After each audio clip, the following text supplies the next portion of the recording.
C'est vraiment important ce qui se passe sur XRP. Malgré la réserve stratégique qui a été mise en place, il n'y aura pas d'achat d'XRP de la part du gouvernement américain. C'est ce qui freine énormément la demande.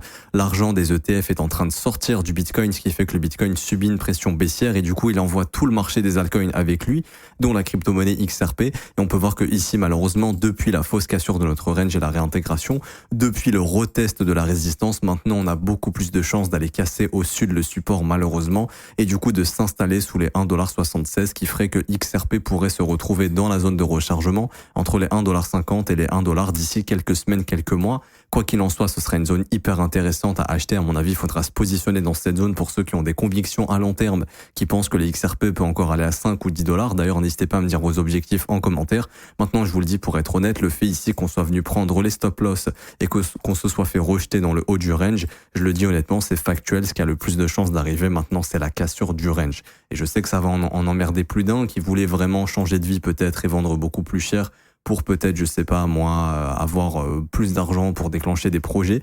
Mais malheureusement, ce n'est pas ce qui est le plus probable d'arriver. Donc gérez bien votre risque. Et ici, on peut voir qu'on maintient ce fair value gap baissier. Tant que c'est le cas, on aura beaucoup plus de chances de partir à la baisse et d'aller chercher les objectifs que je vous ai donnés. Si tu veux qu'on suive tout ça ensemble, n'hésite pas à t'abonner.